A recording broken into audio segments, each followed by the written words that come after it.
लोगों के बारे में सोचना ही छोड़ दो, चाहे वह अपने करीबी ही क्यों ना हो। खुद पर ध्यान दो, खुद के ऊपर काम करो, खुद को कैसे बदलना है, इस विषय पर हम आज एक आपको कहानी सुनाएंगे। तो चलिए शुरुआत करते हैं। बहुत समय पहले की बात है। एक बहुत ही बुद्धिमान सन्यासी एक जंगल के पास अपनी कुटिया बनाकर रहा करता था। जो भी उनके पास अपनी समस्या लेकर आता, वह बहुत ही बुद्धिमानी से उसकी समस्या का समाधान निकाल देते। एक दिन वह वहीं पास के ही एक गांव में भिक्षाटन के लिए गए। जब वो भिक्षा मांगकर वापस लौट रहे थे तो रास्ते में उन्हें एक युवा व्यक्ति ने रोक लिया और कहा, मैंने सुना है कि आप किसी भी समस्या को बड़ी बुद्धिमानी से सुलझा देते हैं। हालांकि मुझे तो ज्यादा विश्वास नहीं कि आप मेरी इस जटिल समस्या को सुलझा पाएंगे, लेकिन मैंने लोगों से आपकी बुद्धिमानी के बहुत से किस्से सुन रखे हैं। इसलिए मैं आपसे एक बात जानना चाहता हूं कि हमें किसी भी काम में असफलता की घबराहट क्यों होती है और हम अपने किसी भी लक्ष्य को असफलता के घबराहट के बिना कैसे प्राप्त कर सकते हैं। युवा व्यक्ति का यह प्रश्न सुन बौद्ध सन्यासी मुस्कुराए और बोले, मैं तुम्हारे इस प्रश्न का उत्तर जरूर दूंगा और उसके बाद से तुम्हारी सारी घबराहट भी खत्म हो जाएगी। लेकिन उससे पहले तुम्हें मेरे साथ मेरी कुटिया तक चलना होगा। वह युवा लड़का उस सन्यासी की बुद्धिमत्ता को परखना चाहता था, इसीलिए वह कुटिया तक जाने के लिए तैयार हो गया। इसके बाद वह बौद्ध सन्यासी उस लड़के को अपने जंगल के पास बनी कुटिया में लेकर आए, लेकिन तब तक शाम हो चुकी थी, इसीलिए वह भोजन करके सो गए। अगले दिन जब वह उठे तो बुद्धिमान सन्यासी ने उस लड़के से कहा, चलो आज मैं तुम्हें जंगल की सैर करा के लाता हूं। और वह दोनों जंगल की तरफ निकल पड़े। कुछ देर बाद बुद्धिमान सन्यासी ने उस लड़के को एक गुफा दिखाई और कहा, चलो मैं तुम्हें उस गुफा की सैर कराता हूं। लड़के ने कहा, हाँ चलिए, मुझे भी जंगल की गुफा देखने की काफी दिनों से इच्छा थी। इसके बाद वे दोनों गुफा के अंदर चले गए। गुफा के अंदर काफी अंधेरा था, लेकिन थोड़ी देर बाद बौद्ध सन्यासी चुपके से गुफा से बाहर निकल आए और उस गुफा के द्वार को बाहर से बंद कर दिया। उस लड़के ने गुफा के भीतर से बहुत आवाज दी कि मुनिवर कहाँ हैं आप, कहाँ चले गए, मुझे जवाब क्यों नहीं दे रहे। लेकिन बहुत देर तक कोई जवाब न मिलने के बाद वह घबरा गया और घबराकर गुफा के द्वार की तरफ भागा। जैसे ही वह गुफा की प्रवेश द्वार पर पहुंचा, वह हैरान रह गया। यह क्या, यहां तो किसी ने गुफा के द्वार को बाहर से बंद कर दिया है। अब मैं बाहर कैसे निकलूंगा। अब वह अकेले अकेले उस अंधेरी गुफा में काफी भयभीत और परेशान हो गया। वह सोचने लगा कि कहीं उस सन्यासी ने उसे मारने की योजना तो नहीं बनाई थी। अब वह गुफा में इधर उधर घूमकर बाहर निकलने का रास्ता ढूंढने लगा। वह गुफा में काफी देर तक इधर उधर भटकता रहा, लेकिन उसे बाहर निकलने का कोई रास्ता नहीं मिला। अब उसे जोरों की प्यास और भूख भी लग रही थी, इसीलिए वह शांत होकर एक जगह बैठ गया। तभी उसे एक सुरंग से सूर्य की रोशनी आती हुई दिखाई दी और उस रोशनी आने वाली सुरंग तक पहुंचना बहुत ही कठिन था, क्योंकि चारों तरफ बस अंधेरा ही अंधेरा था और वह सुरंग भी काफी ऊंचाई पर थी। पर फिर भी वह तुरंत उठा और अपनी सारी भूख प्यास को भूलकर अपना सारा ध्यान उस गुफा से बाहर निकलने पर लगा दिया। काफी मेहनत और प्रयास करने के बाद वह उस सूर्य की रोशनी आने वाली सुरंग तक पहुंच गया और कुछ दूर तक उस सुरंग में ही ऊपर चढ़ता गया। तभी अचानक उसे वह सन्यासी हाथ आगे बढ़ाता हुआ दिखाई दिया। वह लड़का झट से उस सन्यासी का हाथ पकड़कर बाहर आ गया और बाहर निकलते ही उस सन्यासी को गुस्से से चिल्लाकर कहा, मुनिवर आप पागल हो गए हैं। आप मुझे अंधेरी गुफा में अकेले छोड़कर आ गए। आपको पता है मैं कितना भयभीत हो गया था और मुझे कितने जोरों की प्यास लगी है। उस सन्यासी ने मुस्कुराते हुए उसे पानी दिया और कहा, अब मेरी बातों को ध्यान से सुनना। तुम इस गुफा के बाहर सिर्फ 2 कारणों की वजह से निकल पाए जिसने तुम्हें इस गुफा से बाहर निकलने के लिए मजबूर किया। पहला कारण, क्योंकि तुम्हें जोरों की प्यास और भूख लगी थी, और दूसरा कारण, तुम्हें वहां घुटन महसूस हो रही थी, क्योंकि तुम्हें मित्रों और परिवार वालों के साथ रहने की आदत पड़ चुकी है। अब मैं तुम्हें 2 मुख्य कारण बताता हूं जिसकी वजह से तुम इस गुफा से बाहर निकल पाए। पहला कारण, क्योंकि तुम्हारे साथ वहां यह कहने के लिए लोग नहीं थे कि इतने अंधेरे में इतनी ऊंचाई पर तुम उस सुरंग तक कैसे पहुंच पाओगे, ये तो असंभव है। और दूसरा कारण, वहां यह कहने के लिए भी लोग नहीं थे कि चलो कोई दूसरा रास्ता देखते हैं, इससे भी आसान रास्ता मिल जाएगा और हम बहुत आसानी से इसको फिर से बाहर निकल जाएंगे। सफलता प्राप्त करने का नियम भी कुछ ऐसा ही है। ये तो मैंने तुम्हें सफलता कैसे प्राप्त करी इसकी एक छोटी सी दुनिया बनाकर दिखाई है, और वास्तविक दुनिया इससे कहीं अधिक जटिल होती है। वहां हमें सलाह देने के लिए बहुत से फालतू लोग मिल जाते हैं जो खुद तो कुछ कर नहीं पाए, लेकिन हमें ज्ञान देंगे कि यह मत करो, यह बहुत कठिन है, यह तुमसे ना हो पाएगा, इससे अच्छा तो तुम वह काम कर लो, उसमें तुम्हें निश्चित रूप से सफलता मिल जाएगी।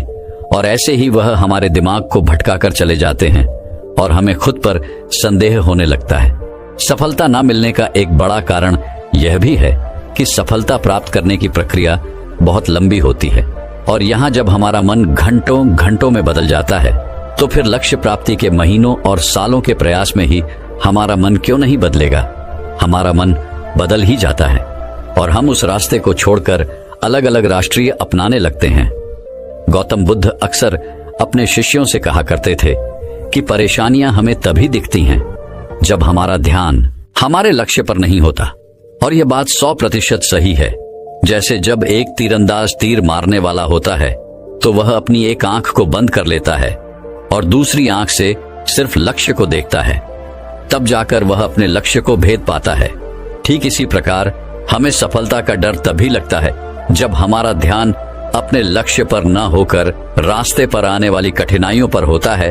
तुम इस गुफा से बाहर इसीलिए निकल पाए क्योंकि तुम्हें गुफा के अंदर सुरंग से आने वाली रोशनी के अलावा और कुछ दिखाई नहीं पड़ रहा था।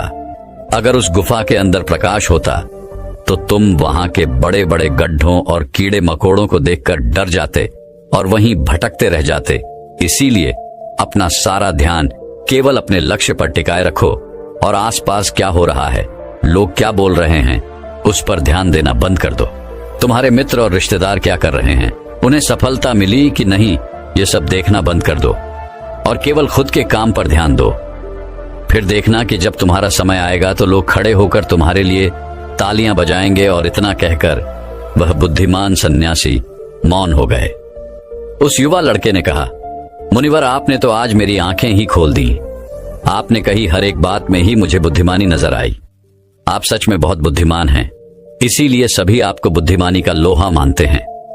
मैं आपको वचन देता हूं कि आज से मैं मेरे मन को कभी भी असफलता के डर से नहीं सताऊंगा।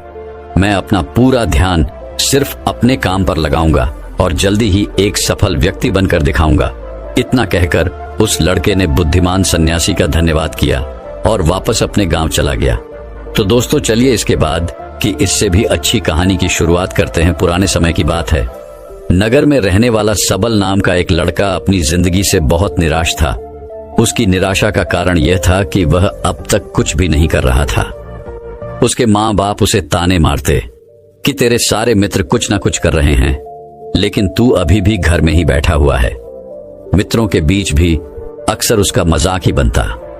वह कहीं जाता तो लोग उससे पूछते कि क्या कर रहे हो। उसे यह बताने में बड़ी शर्म आती कि अभी वह कुछ भी नहीं कर रहा। धीरे धीरे उसने रिश्तेदारों के यहाँ जाना और लोगों से मिलना जुलना कम कर दिया। वह ज्यादातर समय अपने घर में ही बैठा रहता। वह अकेले में रोता, भगवान को कोसता और अपनी किस्मत को दोष देता। अब उसे अपनी जिंदगी बोझ सी लगने लगी थी। कभी कभी वह सोचता कि जब वे कुछ करने के लायक ही नहीं हैं, तो फिर उसके जिंदा रहने का भी क्या फायदा, उसे तो मर जाना चाहिए। एक दिन वह अपने नगर की एक सड़क से गुजर रहा था। तभी उसने देखा कि एक गुरु दुख के ऊपर प्रवचन दे रहे हैं। वह भी वहीं भीड़ में पीछे बैठ गया और गुरु के प्रवचन सुनने लगा। गुरु बोल रहे थे कि दुख एक गुरु की भांति होता है जो हमें जीवन की सच्चाई दिखाता है और हमें सही से जीवन जीने का तरीका सिखाता है। आप चाहें तो अपने दुख रूपी गुरु से जीवन जीना भी सीख सकते हैं और चाहें तो उस दुख में डूबकर बैठकर रो भी सकते हैं। सबल भी गुरु की यह सारी बातें ध्यान से सुन रहा था, लेकिन उसे गुरु की यह बातें सही नहीं लगी। उसने खड़े होकर कहा, दुख कुछ भी सीखा कर नहीं जाता, सिर्फ पीड़ा देकर जाता है। दुख की पीड़ा अनंत होती है। ऐसा लगता है इसके बाद कुछ भी नहीं होने वाला, कुछ भी नहीं मिलने वाला। मृत्यु भी उसके सामने छोटी लगने लगती है। गुरु ने कहा, आखिर क्या दुख है तुम्हें?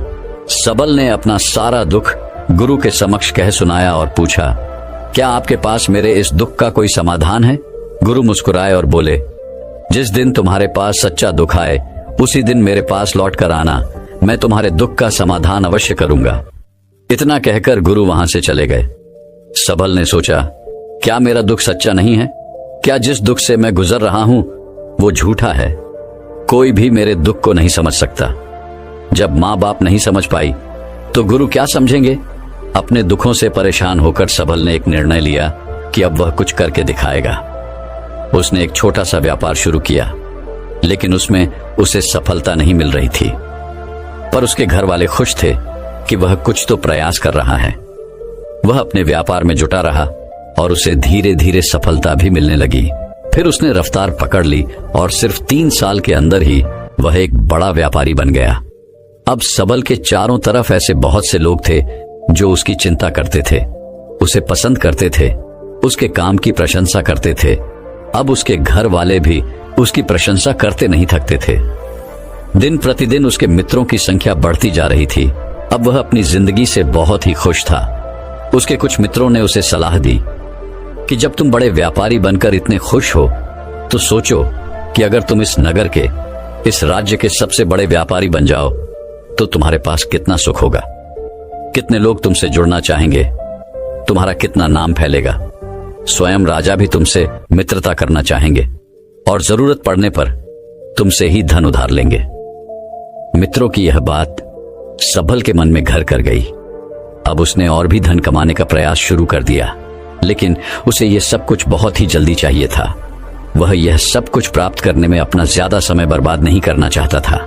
इसीलिए उसने ऐसे भी कार्य करने शुरू कर दिए जो उचित नहीं थे। उसने बड़ी मात्रा में अपने मित्रों से धन उधार लेना शुरू कर दिया। ज्यादा मुनाफा कमाने के लालच में अपने सामान में मिलावट करने लगा। उसने दूसरे व्यापारियों के खिलाफ षड्यंत्र भी रचे, उन्हें डराया धमकाया। जैसा जैसा उसके मित्र उसे कहते गए वह वही करता गया।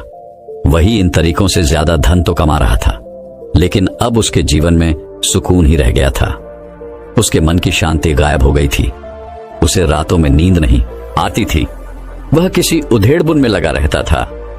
सुख सदन की सारी वस्तुएं होने के बाद भी उसे किसी में सुख नहीं मिल रहा था। एक दिन सबल अपनी गाड़ी में सवार होकर कहीं जा रहा था। तभी रास्ते में उसे गुरु का आश्रम दिखा। वह रुक गया। वह गुरु के पास जाकर बोला, गुरुदेव, आपने कहा था कि जब तुम्हारे जीवन में सच्चा दुख आए तब मेरे पास आना। अब मैं बहुत दुखी हूं। मेरे रातों की नींद गायब हो गई है। मुझे कहीं सुकून नहीं मिल रहा। इस तरीके से सबल ने अपनी सारी समस्या गुरु के सामने कह सुनाई। गुरु ने कहा, जब तुम मुझसे पहली बार मिले थे तब भी तुम किसी दुख में थे। तुमने उस दुख से क्या सीखा? सबल ने कहा, मैंने सीखा कि सिर्फ सोचने और चिंता करने से कुछ नहीं होता। अपनी सोच को सच करने के लिए कर्म करना पड़ता है, और सिर्फ कर्म करने से भी कुछ नहीं होता।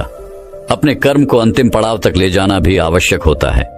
चाहे रास्ते में कितनी ही मुश्किलें आए, मन कितना ही निराश हो, कितना ही लगे कि अब आगे कुछ भी नहीं होने वाला, तब भी यह मानकर चलो कि मैं जो भी कर रहा हूं उसमें सफल अवश्य होऊंगा। लोग सिर्फ सफल व्यक्ति को ही सम्मान देते हैं। फिर चाहे कोई कितना ही अच्छा क्यों ना हो, वह लोगों की नजरों में बोझ ही होता है। यह सब सुन गुरु मुस्कुराए और बोले, यह असली दुख नहीं है। जब तुम्हारे जीवन में असली दुख आए तब मेरे पास आना, मैं उसका समाधान अवश्य करूंगा। सबल ने जाते समय गुरु को सोने के सिक्कों से भरा एक घड़ा भेंट किया। घड़ा देखकर गुरु ने कहा, यह मेरे किसी काम का नहीं, इसे उस पेड़ के नीचे गड्ढा खोद कर दफना दो। सबल ने गुरु के कहे अनुसार घड़े को पेड़ के नीचे दफना दिया और वहां से चला गया। कुछ दिनों तक तो व्यापार अच्छी तरक्की कर रहा था, लेकिन गलत व्यापार की वजह से ही धीरे धीरे उस व्यापार में घाटा होने लगा। उसकी सारी धन संपदा धीरे धीरे खत्म होने लगी और एक दिन ऐसा आया जब उसके पास कुछ भी नहीं बचा और वह कर्जे से भर चुका था। लेकिन वह निश्चिंत था क्योंकि उसने सारा कर्ज अपने मित्रों से ही लिया था। वह सोचता था कि उसके मित्र बुरे समय में उसका साथ देंगे, लेकिन ऐसा कुछ भी नहीं हुआ। बुरा समय आते ही मित्रों ने ही सबसे पहले अपना उधार मांगना शुरू किया और उधार वापस न करने पर जान से मारने की धमकी भी दी। उसके शुभ चिंतक, उसे चाहने वाले सब उससे दूर हो गए। उसके वो मित्र जो उसके साथ मौज मस्ती किया करते थे, अब उससे दूर भागने लगे। उसके परिवार वाले उसे उसकी गलतियां और कमियां गिनाने लगे। उसकी सारी संपत्ति नीलाम हो गई और उसके पास कुछ भी नहीं बचा। उसने अपने पिता से सहायता मांगी तो पिता ने कहा, मेरे पास यह थोड़ी सी ही संपत्ति है, अगर मैं यह भी तुम्हें दे दूंगा तो तुम्हारी मां को कहां रखूंगा? यह संपत्ति ही हमारा आखिरी सहारा है। सबल के भीतर बहुत गहरा दुख था। उसके आसपास ऐसा कोई भी नहीं था जो उसके दुख को समझ सके, उसे संभाल सके। लोगों से मिले इस धोखे और विश्वासघात की वजह से ही वह अंदर तक टूट गया। उसे लगने लगा, अब जीने का क्या मतलब? अब तो मृत्यु ही एकमात्र सहारा है, वह आत्महत्या करने। एक पहाड़ी की तरफ जा रहा था कि तभी उसे याद आया, गुरु ने कहा था, जब तुम्हारे जीवन में असली दुख आए तब मेरे पास आना। सबल गुरु के पास गया और अपना सारा दुख कह सुनाया। वह आंखों में आंसू भरकर बोला, मेरे इस दुख का समाधान कीजिए गुरुदेव। गुरु ने कहा, जब तुम्हारे जीवन में असली दुख आए तब मेरे पास आना, मैं उसका समाधान अवश्य करूंगा। सबल ने कहा, अभी जो मेरे जीवन में घट रहा है वह दुख नहीं है। आखिर असली दुख होता क्या है गुरुदेव? गुरु ने कहा, सबसे पहले तुम यह बताओ कि तुमने अपने इस दुख से क्या सीखा? सबल ने कहा, मैंने सीखा कि जो लोग हमारी सफलता, हमारी तरक्की की वजह से हमारे जीवन में आए हैं, वह हमें धोखा अवश्य देंगे, क्योंकि वह बुरे समय में हमारे साथ खड़े नहीं होंगे। वह केवल अच्छे समय में हमारा फायदा उठाएंगे और बुरे समय में छोड़कर चले जाएंगे। भरोसा केवल उन्हीं लोगों पर करना चाहिए जो हमारे बुरे समय में, असफलता के समय में हमारे साथ खड़े रहते हैं। लेकिन ऐसे लोग बहुत ही कम होते हैं, पर जिसके पास होते हैं उन्हें उनकी कद्र करनी चाहिए, उनका अपमान नहीं करना चाहिए। मैंने यह भी सीखा कि कभी किसी के खिलाफ षड्यंत्र नहीं करना चाहिए, ईमानदारी और धैर्य के साथ अपना काम करना चाहिए और कभी लालच नहीं करनी चाहिए। अपना सारा दुख और अनुभव बताने के बाद सबल आंखों में आंसू भरकर गुरु के सामने बैठा रहा। थोड़ी देर बाद गुरु उठे और उस पेड़ के नीचे गड्ढा खोदकर वह घड़ा बाहर निकाला जो सोने के सिक्कों से भरा हुआ था और उस सबल को दे दिया और कहा, जब तुम्हारे जीवन में असली दुख आए तब मेरे पास आना। सबल ने गुरु को धन्यवाद दिया और उन्हें प्रणाम कर वहां से चला गया। उसने उस घड़े से एक छोटा व्यापार शुरू किया और वह एक छोटा व्यापारी बनकर भी खुश था। उसने पूरी लगन और ईमानदारी से व्यापार किया। देखते ही देखते वह अपने नगर का फिर एक बड़ा व्यापारी बन गया। उसका जीवन खुशियों और सुविधाओं से भर गया। लेकिन कोई कितना भी अच्छा हो, कितना भी अच्छा काम करे, दान करे, लोगों की मदद करे, लेकिन जीवन में दुख तो आता ही है। तो सबल के जीवन में भी दुख आया। उसके माता पिता एक ही दिन में मृत्यु को प्राप्त हो गए।